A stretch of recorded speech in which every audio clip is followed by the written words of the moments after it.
Salam. Bapak Ibu Saudara-saudara yang kekasih dalam nama Tuhan Yesus Kristus, kami ucapkan selamat datang, selamat mengikuti ibadah pada malam hari ini. Kiranya Roh Kudus menyertai kita dan ibadah ini boleh kita gunakan untuk kemuliaan Tuhan kita. Untuk memulai ibadah kita, marilah kita saat teduh sejenak.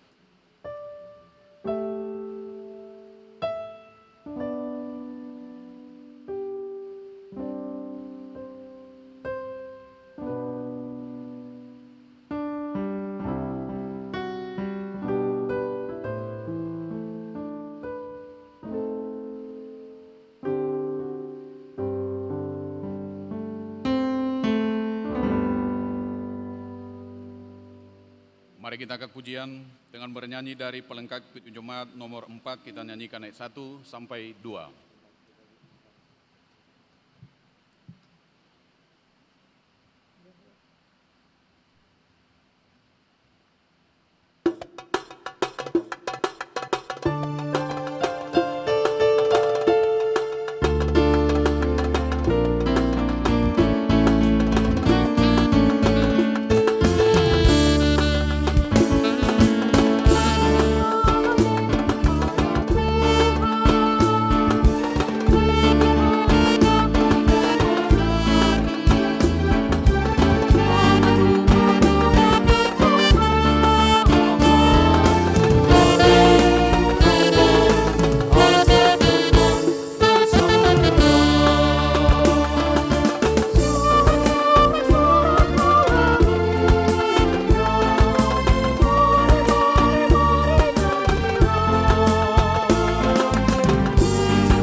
Nama Allah Bapa dan nama anaknya Tuhan Yesus Kristus dan nama Roh Kudus Khalik langit dan bumi.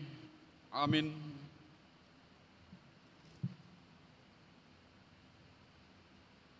Kamu akan kuberikan hati yang baru dan roh yang baru di dalam batinmu, dan aku akan menjauhkan dari tubuhmu hati yang keras dan kuberikan kepadamu hati yang taat. Rohku akan kuberikan diam di dalam batinmu, dan aku akan membuat kamu hidup menurut segala ketetapanku dan tetap berpegang pada peraturan-peraturanku dan melakukannya. Demikianlah firman Tuhan. Haleluya.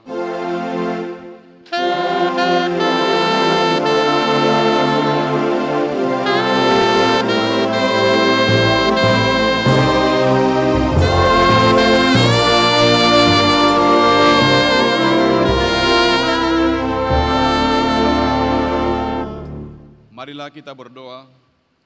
Ya Tuhan Allah Bapa kami yang Maha Suci, Engkau telah mengajar dan membimbing kami dengan firman-Mu yang kudus itu, supaya kami membuka hati kami untuk menyambut Roh-Mu yang kudus itu menjadi pembimbing dan penolong kami.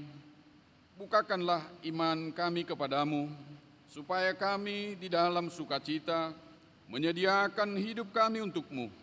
Biarlah Roh-Mu berkuasa memimpin dan menentukan langkah-langkah hidup kami di dalam Anak-Mu, Tuhan dan Juru Selamat kami.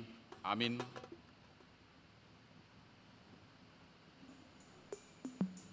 Kita bernyanyi.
Marilah kita mendengarkan firman Tuhan sebagai pendahuluan khotbah pada Minggu Pentakosta pertama hari ini yang tertulis dalam kitab Yohanes 7, dimulai dari ayat 37 sampai 39a.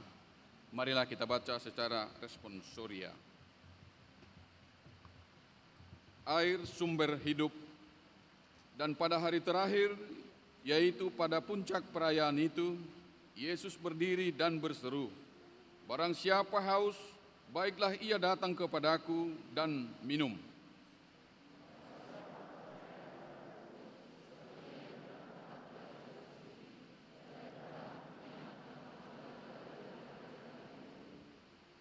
Yang dimaksudkannya ialah Roh yang akan diterima oleh mereka yang percaya kepadanya." Sampai demikian pembacaan firman Tuhan.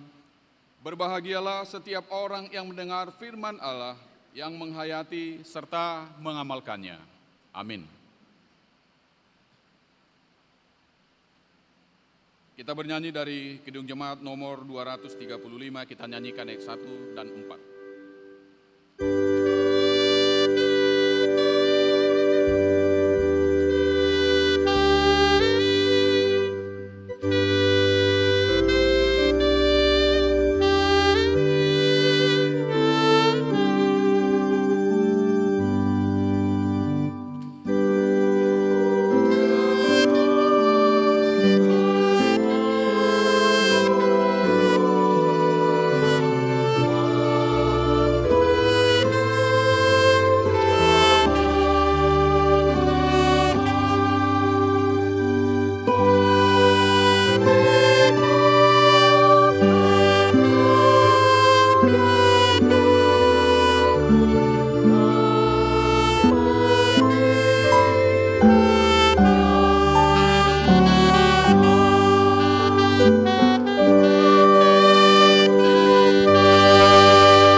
dikasihi Tuhan, hingga pada hari ini Tuhan masih menyertai kita dan memberi napas kehidupan bagi kita.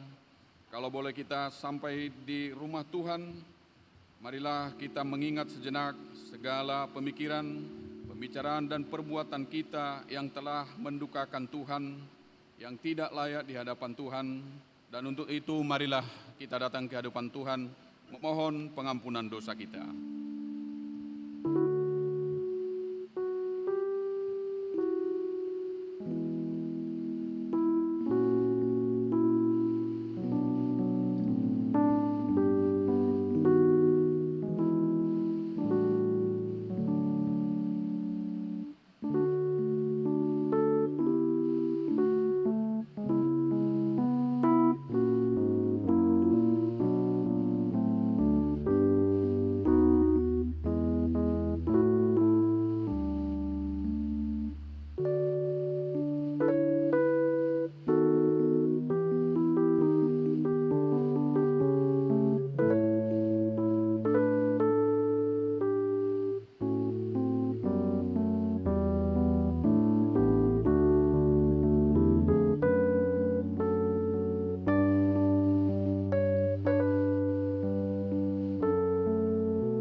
Marilah kita berdoa. Bapa kami yang di sorga, di dalam nama Yesus Kristus Tuhan kami, Engkaulah Tuhan yang Maha Kuasa, Kali langit dan bumi, dan sumber segala kebenaran dan keadilan untuk menghakimi umat manusia. Kami datang bersembah sujud di hadapan-Mu untuk menyesali dosa dan kejahatan kami, karena perbuatan dan pikiran kami yang melanggar hukum-Mu. Kami senantiasa menuruti godaan setan, hawa nafsu, dan tabiat kami yang jahat itu. Sepantasnyalah kami menerima ganjaran sesuai dengan kejahatan kami, tetapi kami telah sadar akan kejahatan kami, sehingga kami datang ke hadapan-Mu untuk menyerahkan diri dan menyesali segala dosa kami. Tolong dan kasihanilah kami, ampunilah segala dosa dan kesesatan kami, dan suruhlah Roh-Mu yang kudus itu untuk menerangi pikiran dan jiwa kami, supaya kami dapat berbuat baik dan mematuhi segala kehendak-Mu di dalam kebenaran, sehingga kami beroleh hidup yang kekal di dalam pengasihan Tuhan Yesus Kristus Tuhan kami. Amin. Marilah kita dengar janji Tuhan tentang pengampunan dosa kita.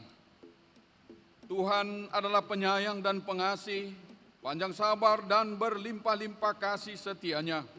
Tidak dilakukannya kepada kita setimpal dengan kesalahan kita. Seperti Bapa sayang kepada anak-anaknya, demikianlah Tuhan sayang kepada orang yang takut akan Dia. Segala kemuliaan bagi Allah di tempat yang maha tinggi. Amin.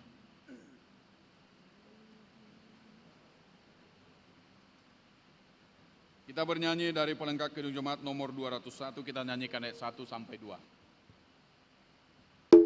Diri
Marilah kita mendengar firman Tuhan sebagai pengganti hukum Tuhan pada minggu ibadah malam ini yang tertulis dalam kitab Yudas 1 ayat 20.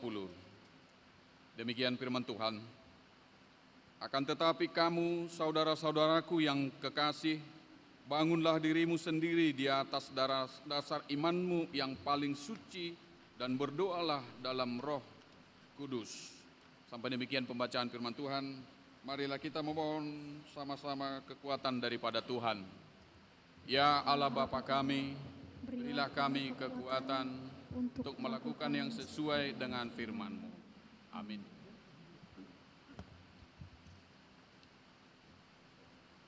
Kita bernyanyi dari Kidung Jemaat nomor 372, kita nyanyikan ayat 1 sampai 3.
Marilah kita bersaksi mengikrarkan pengakuan iman kita bersama jemaat pada segala abad di seluruh dunia ini.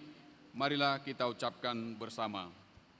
Aku percaya kepada Allah Bapa yang Maha Kuasa, Khalik langit dan bumi.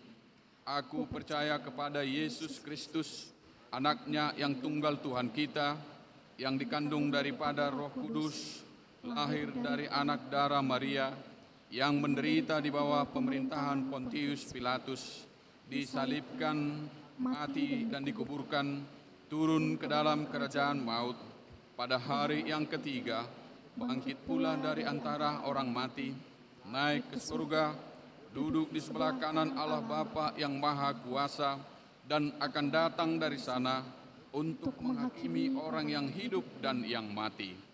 Aku percaya kepada Roh Kudus, gereja yang kudus dan am, persekutuan orang kudus, pengampunan dosa, kebangkitan daging, dan hidup yang kekal. Amin. Untuk menyambut sabda Allah pada ibadah kita malam hari ini, mari kita angkat pujian dengan bernyanyi dari Kidung Jemaat 237 ayat 1 sampai 3. Oh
berdoa. Terima kasih Tuhan kami, Yesus Kristus, untuk firman yang mau kami perdengarkan pada hari dan pada saat ini. Tolong kami semuanya Tuhan, untuk kami boleh mengerti akan firman Tuhan, dan kami boleh tunduk akan kebenaran firman Tuhan. Bersabdalah Engkau, ya Tuhan. Kami semuanya sudah siap untuk mendengarkan dan merenungkan firman-Mu. Dalam Kristus Yesus Tuhan, kami sudah berdoa dan mengucapkan syukur. Amin. Salam untuk kita semua, saudara-saudara kami, dan juga anak-anak Tuhan yang boleh hadir pada kebaktian kita pada hari ini. Pada minggu kita, Minggu Pentakosta, hidup di dalam kuasa Roh Kudus. Firman Tuhan kita perdengarkan surat kiriman Paulus kepada jemaat yang ada di Roma. Roma pasal yang ke-8, dimulai dari ayat 8 sampai dengan ayat yang ke-11. Demikian firman Tuhan. Mereka yang hidup dalam daging tidak mungkin berkenan kepada Allah. Tetapi kamu tidak hidup dalam daging, melainkan dalam roh, jika memang roh Allah diam di dalam kamu. Tetapi jika orang tidak memiliki roh Kristus, ia bukan milik Kristus. Tetapi jika Kristus ada di dalam kamu, maka tubuh memang mati karena dosa, tetapi roh adalah kehidupan oleh karena kebenaran. Dan jika roh Dia yang telah membangkitkan Yesus dari antara orang mati diam di dalam kaum, maka Ia yang telah membangkitkan kita, Kristus Yesus, dari antara orang mati, dan akan menghidupkan juga tubuhmu yang fana itu oleh Roh-Nya yang diutus di dalam Kristus. Amin. Bapak Ibu, saudara-saudara yang kami kasihi dalam Kristus Yesus, adalah sesuatu yang harus dan dapat kita pahami, bahwa di dalam hidup dan di dalam iman orang Kristen, kita harus boleh mengerti bagaimana cara bekerja Roh Kristus, Roh yang kudus, Roh yang sebagai penghibur, Roh yang sudah memberikan kehidupan dan menghidupi kehidupan kita semuanya. Di dalam kehidupan ini, saudara-saudara, kita harus bisa lebih memahami lagi, ada sesuatu yang bisa dibedakan. Orang yang berjalan di dalam roh kebenaran dan orang yang berjalan di dalam hal kedagingan. Orang yang selalu mengandalkan akal dan pikiran tanpa ada menjaga dan merasakan satu perasaan dan mengkelirukan dalam hal hatinya. Inilah adalah satu kebiasaan hidup yang selalu mengandalkan apa yang sudah dia miliki dan apa yang sudah dia dapati. Tetapi justru sebaliknya, saudara-saudara, karena pekerjaan roh kebenaran, rohnya Kristus Yesus, roh yang bisa membangkitkan orang dari kematian, inilah sesuatu yang harus bisa kita dekatkan diri dalam situasi ini. Karena apa yang dia sudah dapat, apa yang dia sudah diterima, dan apa yang ada pada dia pada saat ini, dia selalu mengucapkan syukur dan terima kasih atas apa kebaikan Tuhan di dalam hidupnya. Karena itu, saudara-saudara, Bapak Ibu, dan anak-anak Tuhan yang kami kasih, agar kita semua boleh diperlengkapi dan kita semua boleh mendapatkan sesuatu yang datangnya dari Tuhan, kita harus bisa memahami dan kita harus bisa lebih mengerti. Kalau kita belum bisa memahami dan kita tidak mengerti, sampai kapanpun saudara-saudara, kita tidak tahu arti Pentakosta, tercurahnya roh Tuhan di dalam kehidupan kita. Dalam hal ini saudara-saudara, memahami dan mengerti bagaimana tercurahnya Roh Kudus, Rohnya Tuhan kepada manusia, ini yang harus bisa kita nikmati di dalam situasi kehidupan ini. Bapak Ibu saudara-saudara, melihat sebuah konsep kehidupan, laki-laki yang pertama diciptakan oleh Tuhan, baru kita masuk kepada yang perempuan. Laki-laki kalau kita mau jujur saudara-saudara, 99% itu adalah dia mempergunakan logika. 1% dia mempergunakan, itulah yang dikatakan perasaan.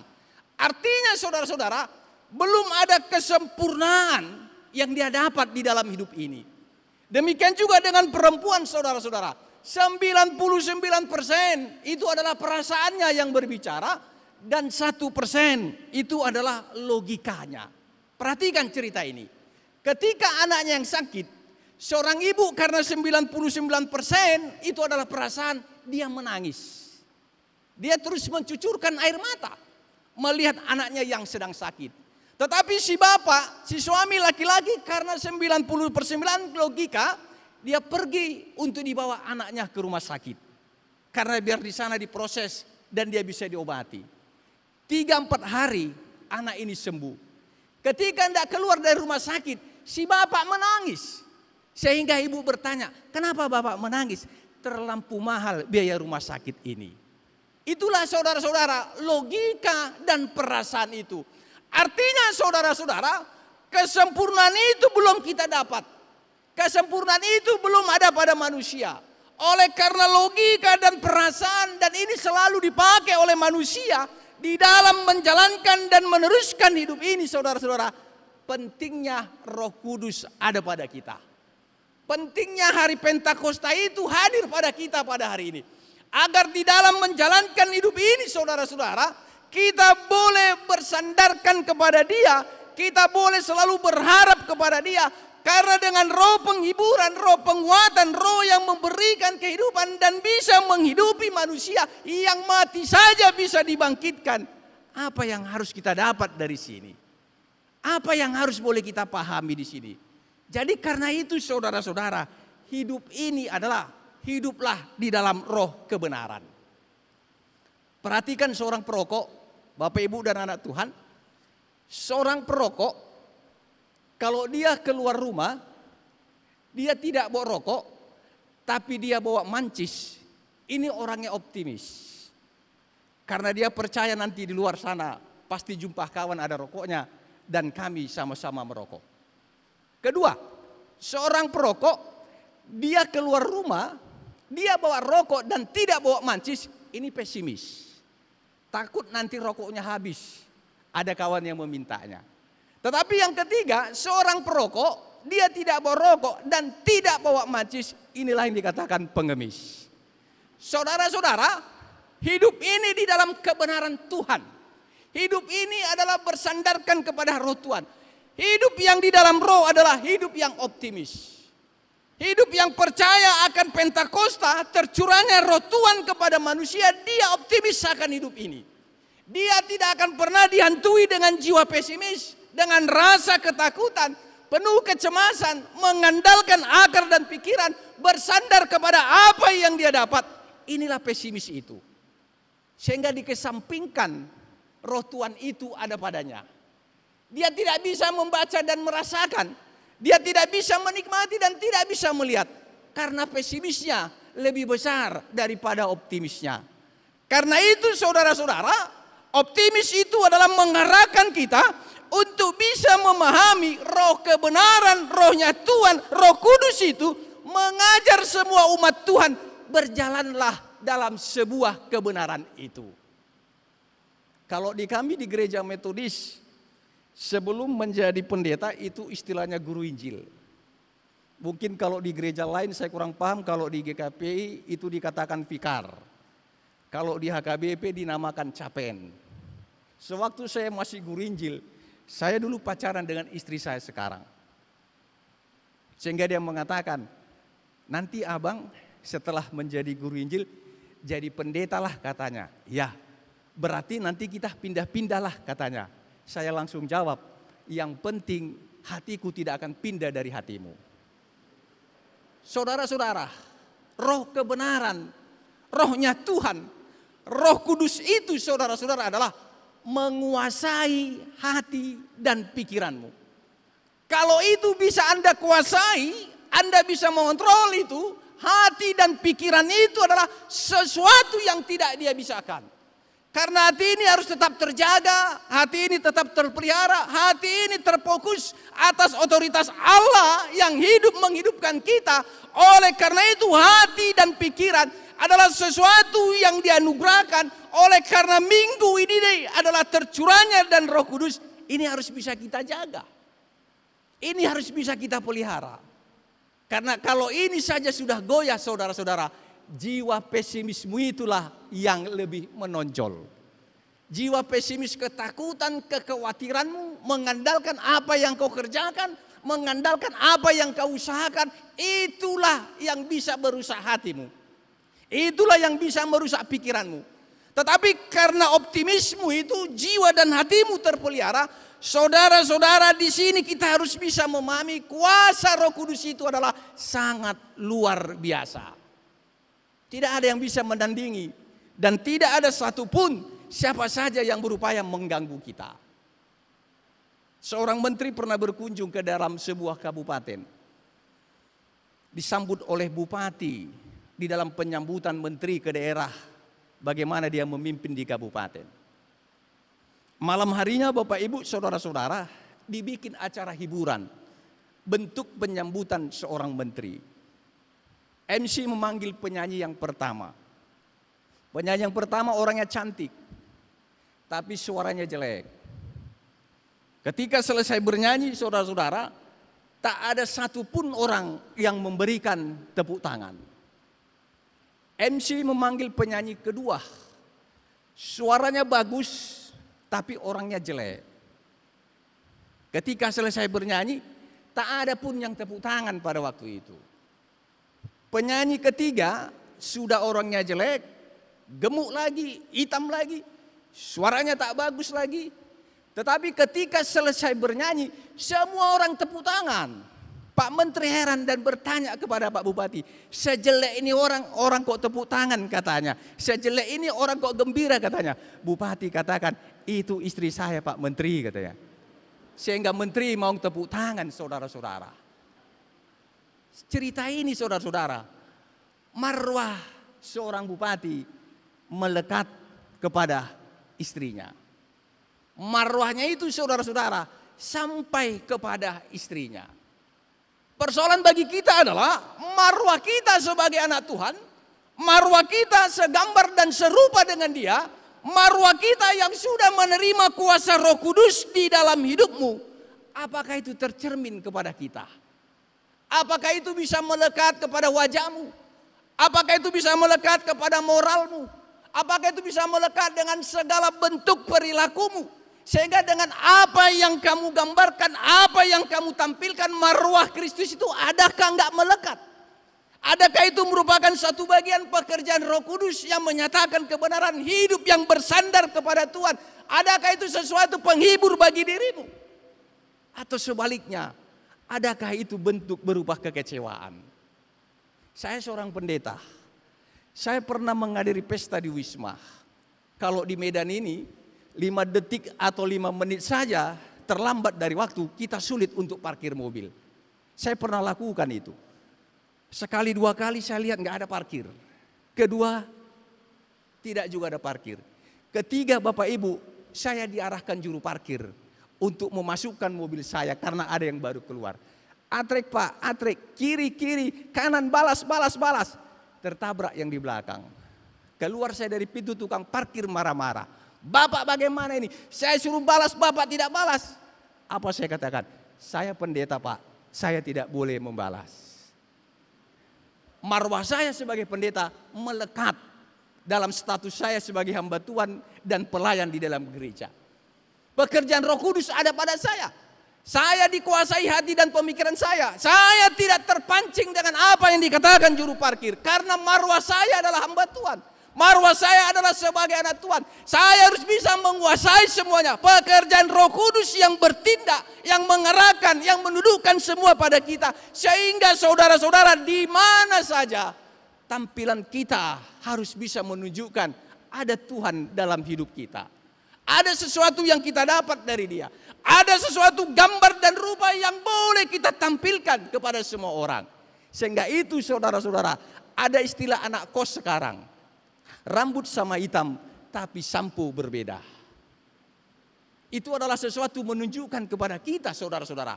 Perbedaan dalam semua gejolak kehidupan. Perbedaan di dalam semua status dan segalanya. Tapi kita hanya satu. Kita adalah kepunyaan daripada Dia.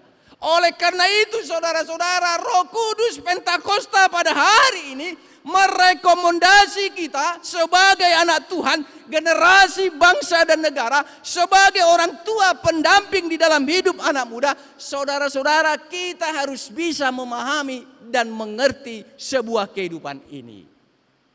Di sebuah mall ada akuarium yang besar. Ada satu ekor ikan dipandang oleh anak kecil yang sangat mengagumi dengan ikan ini. Tanpa dia sadari, pemilik akuarium dan ikan itu menegur dia dari belakang. Sehingga dia katakan kepada anak ini, "Kamu suka dengan ikan ini?" Anak ini mengatakan dan menjawab, "Iya Pak." "Coba kamu tanya kepada ibu sana, berapa dia berani beli ikan saya ini?"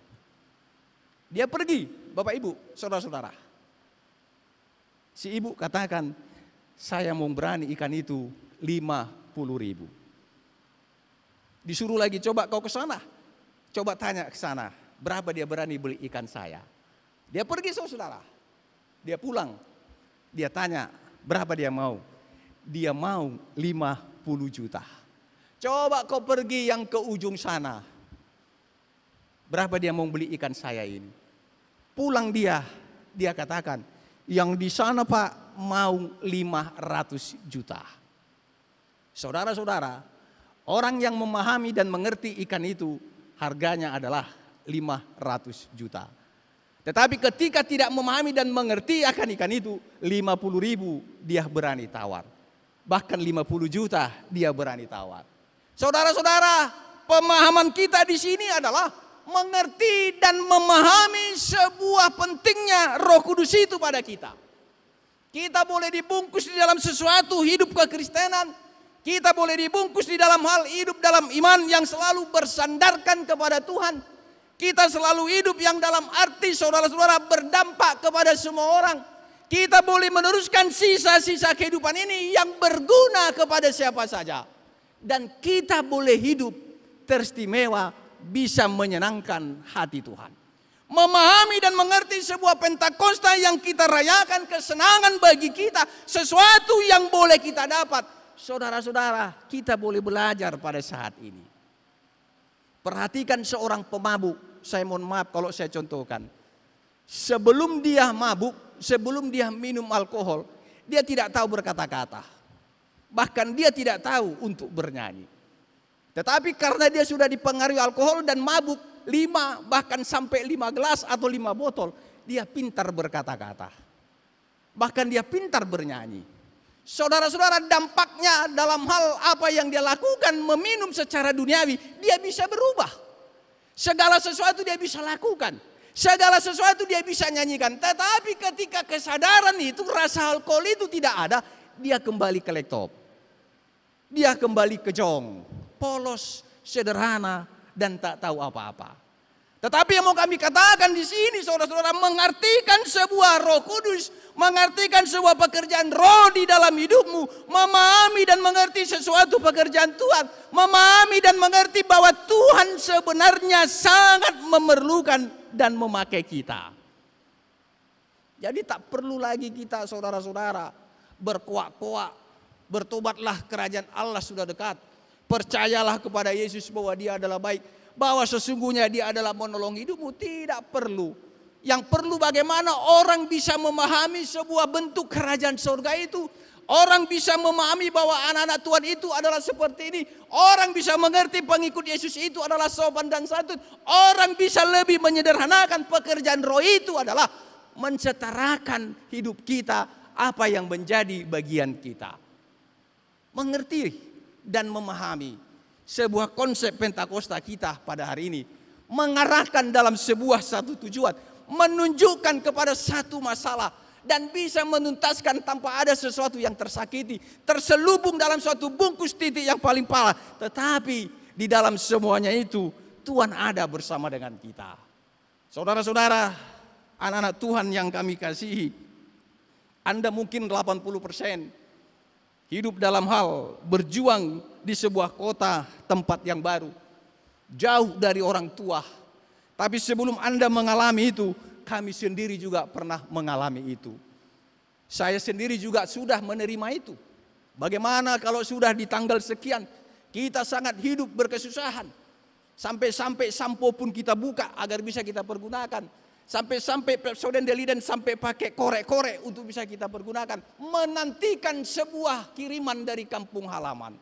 Tapi dalam situasi itu saudara-saudara, kita harus bisa memahami apakah kita bisa menguasai diri kita, apakah kita boleh terus bertahan, apakah kita di situ terus berharap agar bagaimana orang tua secepat mungkin mengerti dan mengirim kiriman untuk kepentingan keperluan kita. Yang menjadi persoalan memahami dan mengerti saudara-saudara batasan bagaimana penantianmu. Disitulah Bapak Ibu anak-anak Tuhan yang kami kasih, bertahanlah. Jangan kita terpancing, jangan boleh kita diarahkan dengan hidup kedagingan.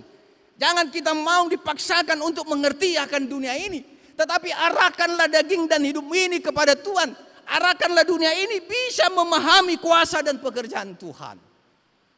Molu najolo kalau bahasa Bataknya, kalau bahasa Indonesia sudah mengerti. Kalau kita ingat masa-masa lalu dan orang tua kita sekarang, itu yang marsima tua, marparomain itu masih ada hormat dan segan. Masih ada lagi takutnya. Kalau sekarang perhatikan dampak dari dunia dan media sosial. Begitu datang mertuanya, sini inung, marpoto joita, cepret. Masuk kepada status Facebook, mertuaku datang dari kampung halaman. Dampak sebuah dunia dan media sosial itu. Saudara-saudara, tanpa kita sadari, kita sudah masuk kepada kebiasaan dunia ini. Kita sudah berada bahwa dunia mampu merubah kita. Padahal pada hari ini justru kita mau diarahkan agar kehidupanmu berdasarkan kedagingan, kebiasaanmu yang hidup di dalam kedagingan, dalam situasi hidup di dalam roh kebenaran, rohnya kudus, Pentakosta itu, berubahlah saudara-saudara. Ajaklah dunia ini untuk bisa mengerti apa isi hatimu. Ajaklah konsep kedagingan dalam tubuhmu ini untuk bisa jauh dari kamu. Jangan paksakan sesuatu itu melekat pada tubuh dan pada dagingmu. Saya kalau berkunjung ke rumah jemaat, saya jumpai seorang jemaat, misalnya saja dia merokok. Saya sederhana mengatakan, kenapa gila merokok Amang katanya. Saya katakan, dia bilang, kalau saya tidak merokok, saya sulit untuk berpikir katanya. Jadi untuk apa kita kuliah? Kalau hanya dengan merokok kita bisa berpikir. Saya pergi ke seberang sana, gila minum tua. Saya tanya, kenapa gila minum tua Amang katanya. Dia katakan, kalau saya tidak minum tua, saya tidak bisa tidur. Harus saya minum dulu tua ini biar saya bisa tidur. Inilah kedagingan itu saudara-saudara. Inilah kebiasaan secara duniawi. Inilah sesuatu yang bisa menjadi sebuah apologet.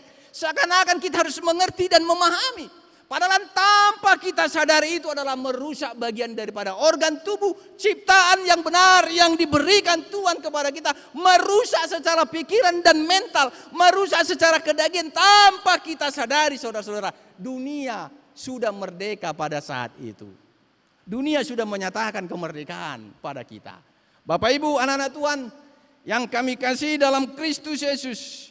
Mari kita dalam Pentakosta yang pertama ini tercurahnya roh Tuhan, roh kebenaran, rohnya yang kudus. Kita boleh bersuka cita, kita boleh bergembira, kita merasakan ada sesuatu yang kita dapat, ada sesuatu yang kita terima.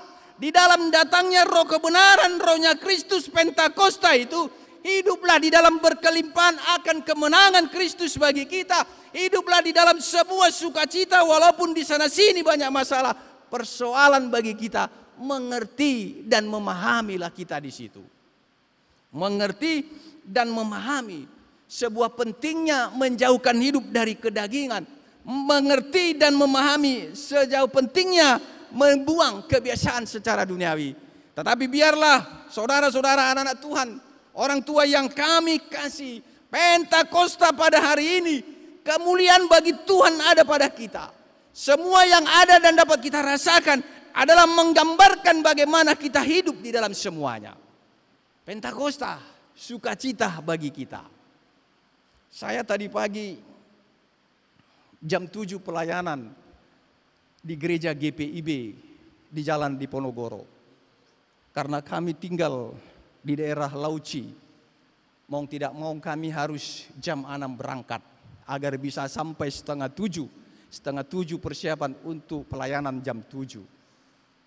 Jam 5 saudara-saudara, kami sudah bangun. Saya punya anak 2. Saya bangunkan mereka untuk segera bangkit dan mandi untuk mau berangkat. Saudara-saudara, ketika anak saya meninggalkan kamar, saya suka cita. Sambil bernyanyi kecil, saya merapikan tempat tidur mereka. Tapi saudara-saudara, ketika saya selesai bernyanyi, selesai merapikan tempat tidur, saya buka pintu, saya kecewa. Anak saya tidur lagi di kursi. Saudara-saudara, Roh Kudus belum bekerja pada waktu itu untuk kedua anak saya. Yang sudah dibangkitkan, janganlah tidur kembali. Yang sudah mendapatkan roh kemenangan, roh Kristus, janganlah digagalkan oleh dunia. Tetapi orang yang sudah dimenangkan dan mendapatkan roh Kristus, roh kemenangan itu, bangkit dan bergeraklah. Menjadi sebuah kesaksian bagi kita. Menjadi sebuah berita terkecil, terbesar yang mau kita sampaikan kepada orang, kepada dunia ini, bahwa kuasa roh itu lebih besar kuasanya daripada kuasa duniawi. Oleh sebab itu saudara-saudara, Anda sepulangnya dari persekutuan, dari gereja ini, kita semua sudah mendapat roh kebenaran, rohnya Tuhan, roh yang kudus. Berangkatlah dengan damai sejahtera. Jangan lagi melakukan sesuatu yang tidak berkenan kepada Tuhan. Karena itu sudah ada pada tubuhmu. Karena engkau sudah menerimanya. Kita sudah memahami dan mengerti. Oleh karena itu, pulanglah dengan sukacita. Pulanglah dengan rasa gembira. Bersandarkanlah terus hidupmu akan kebenaran firman Tuhan. Kita berdoa. Terima kasih buat segala firman dan segala kebaikan Tuhan dalam hidup kami. Kami boleh bersyukur kepadamu ya Tuhan. Pada hari ini dalam sebuah hari sukacita, Pentakosta yang Tuhan sediakan kepada kami, kami boleh menikmati agar kami boleh mengerti dan memahami sebuah pekerjaan Tuhan dalam Roh Kudus, roh kebenaran, bisa menjadi sesuatu yang baik. Kami boleh berpikir secara positif, kami diarahkan dalam suatu hal untuk kami bisa dan senantiasa menjaga marwah kami sebagai anak Tuhan. Kami harus bisa mengalahkan dunia ini, mengalahkan kehidupan kedagingan, karena kami tidak bersandar kepada dunia, tidak bersandar akan kedagingan kami, tapi kami boleh bersandar akan kuasa Roh Kudus, kuasa kebenaran dan kuasa kemenangan di dalam hidup kami. Tuhan terus bersama dengan kami di dalam kami mau menyelesaikan ibadah kami ini sampai kami nanti akan mengakhirinya. Terima kasih ya Tuhan, dalam Kristus Yesus kami sudah berdoa dan mengucapkan syukur. Amin. Pujian kita dari buku Kidung Jemaat nomor 240A ayat 1 sampai dengan 2.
altar kita untuk memberi korban persembahan syukur, marilah kita mendengar firman Tuhan yang tertulis di dalam Mazmur 119 ayat 108.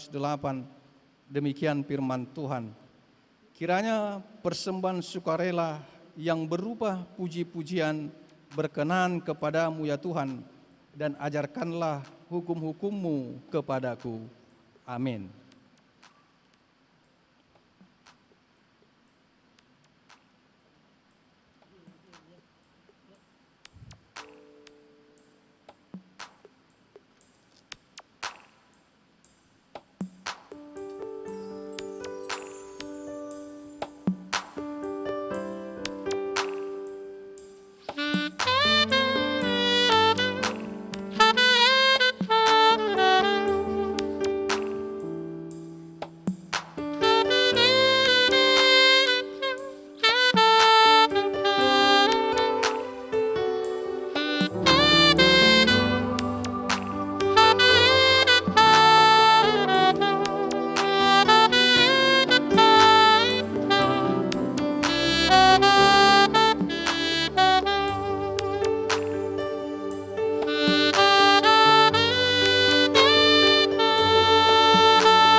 Allah Bapa kami yang di sorga, kami mengaku dengan setulus hati, Engkaulah sumber segala berkat dan karunia.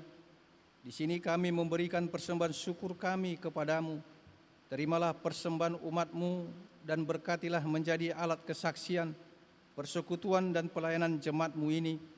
Jadikanlah hidup kami persembahan yang berkenan kepadamu, dan pakailah hidup kami untuk turut menghadirkan tanda-tanda kerajaan-Mu di seluruh dunia ini. Kasih, keadilan, dan damai sejahtera, sukacita, bukalah hati kami oleh Roh Kudus-Mu, agar kami senantiasa mengucapkan syukur kepadamu di dalam nama Yesus Kristus Tuhan kami. Amin.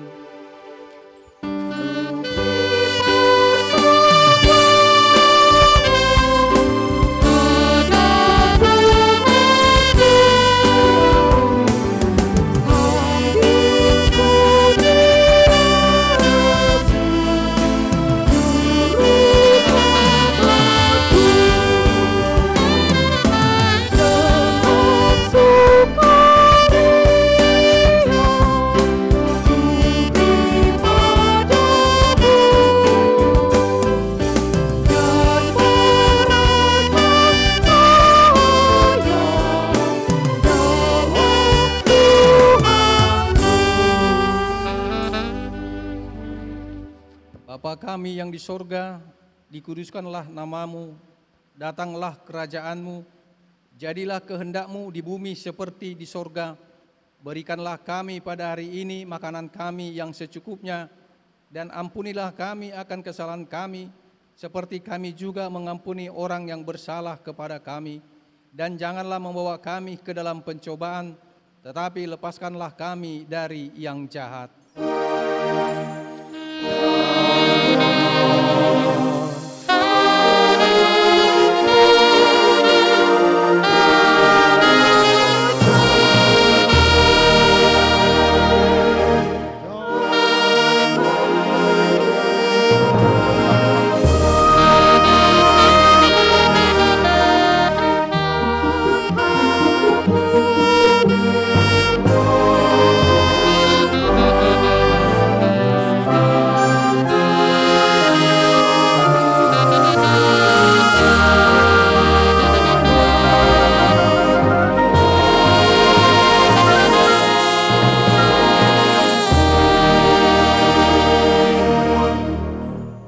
Akan mendapat berkat dari Tuhan, pulanglah dengan damai sejahtera dan terimalah berkat dari Tuhan. Tuhan memberkati engkau dan melindungi engkau. Tuhan menyinari engkau dengan wajah-Nya dan memberi engkau kasih karunia. Tuhan menghadapkan wajah-Nya kepadamu dan memberi engkau damai sejahtera. Amin.